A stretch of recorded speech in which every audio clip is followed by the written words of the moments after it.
நம்ம ஆளுங்க தானே நம்மள இவ்ளோ தூரம் சப்போர்ட் பண்ணி கூட்டிட்டு வந்தாங்க. அவங்களுக்கு தெரியாதா அவங்களோட பெஸ்ட் ஹாலிடேஸ் நம்ம கூட தான்னு. GT Holidays, South India's #1 travel brand. நம்ம யாருன்றது முக்கியம் இல்ல, நம்மளால என்ன முடியும்ன்றது தான் முக்கியம்.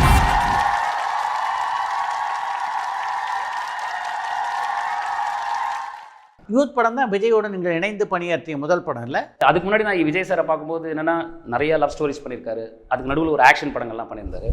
பட் அந்த படத்தோட கதைப்படியே வந்து ஒரு கேட்ரிங் ஸ்டூடெண்ட் சார் தன்னோட வாழ்க்கையை வந்து ஒரு சமையலை வந்து ஒரு பிஸ்னஸாக பண்ணணும் அப்படின்னு. அப்படி ஒரு ஆக்ஷன் ஹீரோவும் லவ் ஸ்டோரியும் பண்ணவர் வந்து எப்படி இதை ஹேண்டில் பண்ண போகிறாருன்னா, அவர் வந்து அந்த ப்ராக்டிஸ் பண்ணி அந்த ரைஸ் எல்லாம் அப்படி தூக்கி போட்டு இப்படி மாற்றி பண்ணார்ல, இது எனக்கு வேறு மாதிரி பட்டுது. அது எப்படி சார் இது அப்படின்னா, எல்லாம் கற்றுக்கிறது தான் தலைவா அந்த மாதிரி வந்து அவரோட டெடிகேஷன். அதே மாதிரி பார்த்தீங்கன்னா எந்த ஒரு இதை கொடுத்தீங்கனாலும் அவர் அடாப்ட் ஆகிடுவார். அவர் ஒரு செகண்ட் ஒரு பார்வை பார்ப்பார், ஒரு அமைதி இருக்கும் அவர்கிட்ட. அந்த அமைதி வந்து தன்னுடைய ஒர்க்கை பற்றி யோசிச்சுட்டு இருக்குதுன்றது அர்த்தம். அது முடிஞ்சவொன்னா நீங்கள் ரோல் கேமரானோன்னா அப்படியே தடன்னு பட்டாசு மாதிரி பொரிஞ்சிட்டு திருப்பி அப்படியே சைலண்ட் ஆகிடுவார் சார். ஸோ அது வந்து மறக்க முடியாத அனுபவம் அந்த படம். சில வேறு இடங்கள் போயிருந்தோம். கனடாவில் போய் ஷூட் பண்ணோம், செட்டு போட்டு சாங்ஸ் ஷூட் பண்ணோம். அதெல்லாம் வந்து அவர் பண்ண கோஆப்ரேஷன் வந்து அப்போ எனக்கும் கொஞ்சம் ஆரம்ப காலம் இல்லையா, அதில் சின்ன தடுமாற்றங்கள்லாம் இருக்கும் இல்லையா, அந்த தடுமாற்றத்தெல்லாம் சப்போர்ட் பண்ணி பண்ணார். ரொம்ப ஹெல்ப்ஃபுல்லாக இருந்தது. அண்ட் அவரோட சப்போர்ட் இல்லாமல் அந்த படம் அந்த மாதிரி முடிஞ்சிருக்க வாய்ப்பு இல்லை.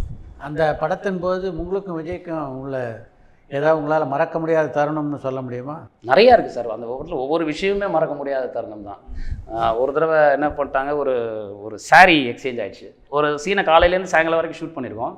ஷூட் பண்ணோடனே அதை ரீஷூட் பண்ணணும், அப்படி ஒரு நிர்பந்தமாகி போச்சு. சரின்னு சொல்லிட்டு வின்சென்ட் சார் என்ன பண்ணார், நட்டி கொஞ்சம் நீங்கள் பேசுங்க அப்படின்னு. சரி, விஜய் சார்கிட்ட போயிட்டு, சார் இது மாதிரி பேஸ் ஃபாக் ஆகிடுச்சு, ஸோ அதனால் அப்போ ஃபில்ம் தானே, ஸோ அது ரீஷூட் பண்ணணும். அது எப்படி உங்களுக்கு முன்னாடி தெரியலையா அப்படின்னாரு. இல்லை ஒரு மாதிரி தெரியல அப்படின்னு சொல்லிட்டேன். சரி அப்படியா, சரி. ஆனால் இன்றைக்கே ஸ்டார்ட் பண்ணிங்கன்னா இப்போ நான் 6 மணிக்கு போயிடுவேன், அடுத்த படத்துக்கு வேறு போகணும். இதுக்கப்புறம் திருப்பி ஒரு மாதம் கழிச்சு தான் முடிச்சிட முடியுமா உங்களால் அப்படின்னு. முடிச்சிடலாம் சார். ஆல்ரெடி எடுத்த சீன் தானே, ஸோ என்னென்ன பண்ணியிருக்கோங்கிறது தெரியும். டக்குன்னு இன்னொரு கேமரா பாடி வர வச்சு டக்குன்னு எடுத்து முடிச்சிட்டோம் சீனை. சீனை முடிச்சிட்டோம். சாயங்காலம் 6 மணிக்கு முடிச்சு கிளம்புறாரு. ஒரு நிமிஷம் வாங்க பேசணும் அப்படின்னு சொன்னார். சொல்லுங்கள் சார் என்ன. அதாவது பொய் சொல்ல தெரிஞ்சால் பொய் சொல்லணும், பொய் சொல்ல தெரியலன்னா பொய் சொல்லக்கூடாது அப்படின்னாரு. என்ன சார் புரியல சார்ன்னு. ஏங்க சாரி மாற்றி நடிக்கிறாங்க, எனக்கு முன்னாடி நடித்தவங்க அன்றைக்கி எல்லோ சாரி போட்டிருந்தாங்க, இன்றைக்கி ப்ளூ சாரி போட்டிருங்க, இது தெரியாதா எனக்கு, போங்க இனிமேல் செய்யாதீங்க இந்த தப்பா, அடுத்தவங்க பிரச்சனை உங்கள் தள்ள போட்டுக்காதீங்கன்னு. ஸோ அந்த மாதிரி எனக்கு மறக்க முடியாத ஒரு அனுபவம். தலைவா ஷூட்டிங் அப்போ வந்து நம்மளுக்கு ரொம்ப பழக்கம் இல்லையேன்னு சொல்லிட்டு நானும் மார்னிங் செட்டுக்கு போனேன், எல்லாருக்கும் ஹலோ சொல்லிட்டு நான் பாடு போய் உட்காந்துருவேன் கேரவேனில். அப்போ என்ன பொண்ணுவனன் சார், மோனோபாலா சார், இவங்களோட உட்காந்து ராஜாமாமா பாட்டு கேட்டுக்கிட்டு ஏதாச்சும் பழைய கதையெல்லாம் பேசிட்டு இப்படி இருக்கும். 2 நாள் கழித்து ராஜேந்திரன் சொல்லி அவங்க விஜய் சாரோட மேனேஜர் அண்ட் பர்சனல் அசிஸ்டன்ட் அவர் வந்து கூப்பிட்டாரு. சார் கூப்பிட்டாங்க. என்ன நீங்கள்லாம் ரொம்ப ஜாலியாக இருப்பீங்கன்னு கேள்விப்பட்டோம், கலகலன்னு வந்தால் போய் உட்காந்துக்கிறீங்க. இல்லைங்க, நீங்கள் பேசுவீங்களா மாட்டிங்களான்னு தெரியல, எனக்கு உங்களோட பெருசாக பழக்கம் இல்லை, நான் பாடு வந்து உங்களை டிஸ்டர்ப் பண்ணக்கூடாது, உங்கள் ப்ரைவசி இது பண்ணக்கூடாது, அதனால தான்.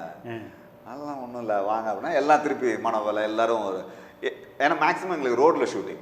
ஸோ என்னென்னா எல்லாம் ஒரே வண்டியில் உட்காந்துப்போம்.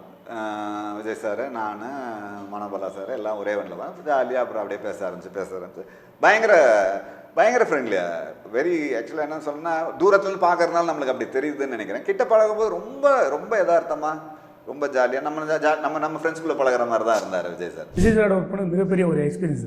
அவர் டைமிங் சான்ஸ் இன்றைக்கி அவங்க கேள்விப்படுறேன், பர்ஃபெக்டான டயத்துக்கு வருவார், அதே மாதிரி பர்ஃபெக்ட் டயத்துக்கு கிளம்பிடுவார். ஸோ அவருடைய டைமிங் வந்து எப்பவுமே ஃபாலோ பண்ணுவேன் சார்.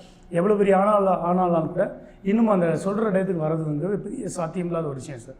நிறைய கமிட்மெண்ட் இருக்கும், நிறைய மீட்டிங் இருக்கும். அந்த சமயத்தில் கூட அந்த டைமிங்கை கீப் அப் பண்ணுறது மிகப்பெரிய சேலஞ்சிங்கான விஷயம் சார். சாரும் சொல்லி தருவார் எங்களுக்கு டைமிங் எவ்வளோ முக்கியம். நீ வந்து திறமை இருக்க இல்லையோ நேரத்துக்கு வந்துடு, நான் உன்னை திறமையாரனா ஆக்குறது என் பொறுப்பு அப்படின்னு நான் சார் சொல்லுவேன் சார். விஜய் சார் ரொம்ப சப்போர்ட்டிங்காக இருப்பார் சார். நம்ம ஒரு அசிஸ்டண்ட்லாம் கூட்டு பேசுவார். மெயினாக அவர்கிட்ட பிடிச்ச விஷயம் என்னென்னா, அந்த ஸ்பாட்டில் வந்து நம்மளோட பேசுகிற விதம், கலந்துரையாடல பேசும்போது நம்ம ஏதாவது கண்டினியூட்டி சொன்னோம்னா உடனே பாராட்டுவார். எல்லாம் விட்டுட்டீங்க, இவர் தான் கண்டினியூட்டி கரெக்டாக சொன்னார் அப்படின்னுவார். ஸோ அது மாதிரி ஒரு கோஆர்டினேஷன் வந்து செம்மையாக இருக்குது சார். மெயினாக அசிஸ்டன்ட் கேமராமேன் 2 டிபார்ட்மெண்ட்டும் நல்லா நெருக்கமாக இருக்குது பாப்புலர்ஸ் எப்போவுமே. அது ஏன்னு தெரியல, 2 டிபார்ட்மெண்ட்டும் ரொம்ப விரும்பிவார். எங்கேயாவது போனால் கூட அந்த 2 டிபார்ட்மெண்ட் விட மாட்டார். படம் முடியும் போது ஒரு கெட்டு கதர் போகும்போது இந்த 2 டிபார்ட்மெண்ட் எல்லாம் வந்துட்டாங்கன்னு கேட்பார்.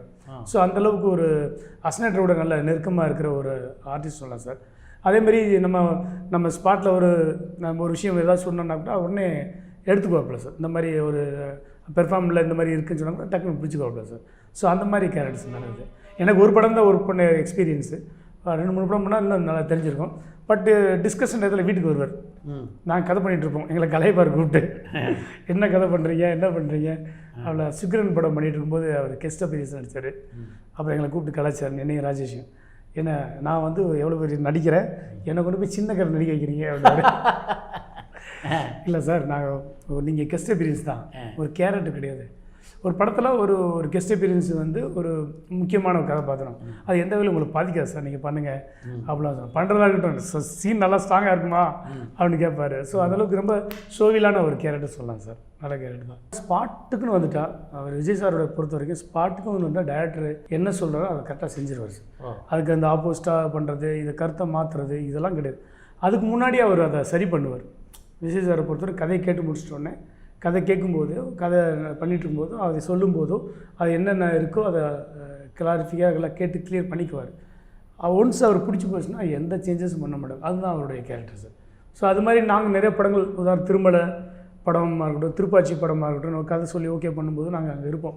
அப்படி அந்த சார்கிட்ட ஒர்க் பண்ணிகிட்டு இருக்கும்போது ஓகே ஆகும்போது அவருடைய எப்படி அதை அப்ரோச் பண்ணுவார், எப்படி டேரக்டரை டீல் பண்ணுவார், ஒரு கதையை கேட்பார், கரெக்ஷன்லாம் சொல்ல முடியாது. பிடிச்சிருந்தா படம் பண்ணுவார், பிடிக்கலாம் படம் பண்ண மாட்டார். அதான் அவருக்கு பெரிய ப்ளஸ்ஸு சார். கூப்பிட்டு வச்சு கதையை கேட்டு அந்த கதையை மாற்றி டெவலப் பண்ணுற அது பண்ணுறேன்னு சொல்லி சொதப்பு அந்த வேலையெல்லாம் பண்ண மாட்டார் சார். ஃபுல் ஸ்கிரிப்ட் கரெக்டாக சொல்லி பிடிச்சிருந்துச்சுன்னா படம் பண்ணுவார். அதில் ஏதாவது சரியாக இல்லைன்னா படம் பண்ண மாட்டார். அவ்வளோதான். அதான் அவரோட பாலிசி சார்.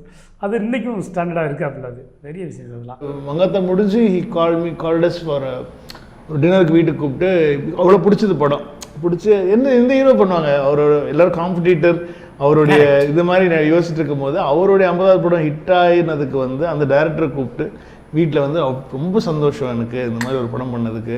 நீங்கள் ஆக்சுவலி அர்ஜுன் சார் ரோலுக்கு என்ன கூப்பிட்டுருந்தா கூட நான் நடிச்சிருப்பேன்.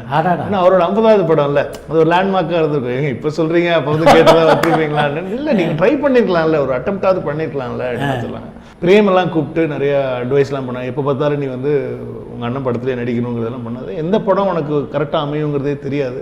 கரெக்டான படத்தில் நீ வந்து எல்லா படத்தையும் ஒத்துக்கோ. ஆஸ் அன் ஆக்டர் எல்லா படமும் ஒத்துக்கோ. அவருடைய எக்ஸ்பீரியன்ஸஸ்லாம் சொல்லி கரெக்ட் நிறைய பிரேம்கெல்லாம் அட்வைஸ் பண்ணார். அதுக்கப்புறம் பிரேம் கிட்ட வந்து சொன்னார், இந்த மாதிரி வந்து பிரேம் சார் நான் உங்கள் கூடவே ஒரு படம் நான் நடிக்கணும்ண்ணா.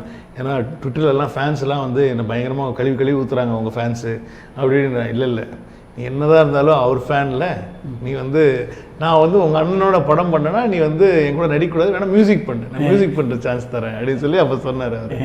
சரி இல்லை நான் அதெல்லாம் வேணாம், நான் ஒரு ஃப்ரேமில் வந்துட்டு போகிறேன்னா அப்படின்னு சொல்லி அவங்க கெஞ்சு அவர் பயங்கரமாக கலாய்ச்சி. இட் வாஸ் ஃபன், பயங்கர நல்ல அட்வைசஸ். அந்த மாதிரி நல்ல நல்ல மொமெண்ட்ஸ் அவர் கூடயும் இருந்தது. பினிமில் தான் ஷூட்டிங்கு, பக்கத்து இடத்துல வந்து பக்கத்துலேயே வந்து வேலாயுதம் ஷூட்டிங் போயிட்டு இருந்துச்சு, இந்த பக்கம் நாங்கள் மங்காத்தா போயிட்டு இருந்துச்சு. ஸோ அந்த சமயம் வந்து அவர் எப்படி கூட வந்து தம்பி பார்த்துட்டியா அப்படின்னு தான் கேட்பார், தம்பி பார்த்தியா அப்படின்னு கேட்பார். இல்லை நான் போகணுண்ணா அப்படின்னு சொல்லிட்டு ஒரு வாட்டி திடீர்னு வந்து நான் போய் ஒரு வாட்டி பார்த்துட்டு வந்தேன். அதுக்கப்புறமா நான் தான் ஃபோட்டோ எடுக்கணும் 2 பேரோட சேர்ந்து அப்படின்னு சொல்லி கேட்டு அதை நான் தான் ஆரம்பித்து விட்டேன்.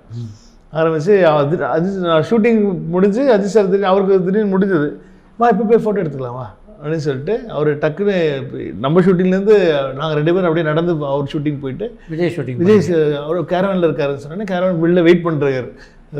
அவர் வந்துட்டார் விஜய் சார் வெளில. ஏன்னா வாங்கினா உள்ளே வாங்கினேன். இல்லை விஜய் இருப்பேன். இல்லை நான் ஒன்றும் இல்லை, சும்மா தான் நான் வாங்கினேன், என்ன நிற்கிறீங்க நீங்கன்னு சொல்லிட்டு உள்ளே கொண்டு போயிட்டார். இல்லை இவன் வந்து உங்க கூட சேர்ந்து ஃபோட்டோ எடுத்துக்கிறோம் நம்ம 2 பேர் சேர்ந்து அப்படின்னு சொல்லி சார். அதுக்கு என்ன வாங்கினா அப்படின்னு சொல்லிட்டு ஃபோட்டோ எடுத்துகிட்டு அதுக்கப்புறம் உட்காந்து நல்ல ஒரு கிட்டத்தட்ட 20-25 மினிட்ஸ் உட்காந்து பேசிட்டு இருக்கோம். ஆனால் ஃபஸ்ட்டு எடுத்தது நான், முன்னாடி நாளே எடுத்துட்டேன் 2 பேர் கூட. அடுத்த நாள் தான் பிரேம்ஜி எல்லாரும் ஃபுல் டீம் ஜெயம் ராஜா அவங்க எல்லாருமே வந்து நெக்ஸ்ட் டே வந்து இவர் பிரியாணி போட்ட கைக்கு அப்படி சொல்லி இவர் வாட்ச் ப்ரெசென்ட் பண்ணார். அது செம்ம மூமெண்ட்ஸ், அதெல்லாம் செம்மையாக இருந்துச்சு. ஒரு நல்ல ஒரு ஆக்சுவலி ஒரு 2 ஃப்ரெண்ட்ஸ் ரொம்ப நாள் கழித்து மீட் பண்ணுறாங்கன்ற மாதிரி இருந்துச்சு நாங்கள் பார்க்கும்போது. So it was such a wonderful moment. 2 பேர் சேர்ந்து பண்ணோம் அப்படிலாம் சொல்லி பேசி ஐடியா இருந்தால் சொல்லுங்கள் பண்ணலாமே, அதுக்கு என்ன. அப்போவே 2 பேருக்குள்ளே வந்து வில்லனா நான் தான் நடிப்பேன் ஏன் கதையே இன்னும் கிடைக்கல, அதுக்குள்ளே நீங்கள் தான் வில்லன்லாம் சொல்லிட்டு இருக்கீங்க. இல்லை பண்ணா நெகட்டிவாக அவருக்கு முன்னாடி நான் பண்ணால் தான் நல்லாயிருக்கும். ஏன்னா நெகட்டிவ் கேரக்டர் பண்ணும்போது தான் நிறைய acting scope. Vijaya Vijay sir வந்து நான் வில்லனா பண்ணணுன்றாரு. அது சார் இல்லை இல்லை இல்லை அவருக்கு நல்ல இமேஜ் இருக்குது, நமக்கு தான் வந்து நம்ம பேடாக பண்ணால் நல்லாயிருக்கும், நம்ம பண்ணுவோம் அப்படின்னு சொல்லி அவங்க ரெண்டு பேருமே கெட்டவனா வச்சு ஒரு படம் பண்ணிருந்தோம் அப்படின்லாம் பேசிட்டு கலாச்சிட்டு இருந்தோம். நம்ம யாருன்றது முக்கியம் இல்லை, நம்மளால என்ன முடியுன்றது தான் முக்கியம்.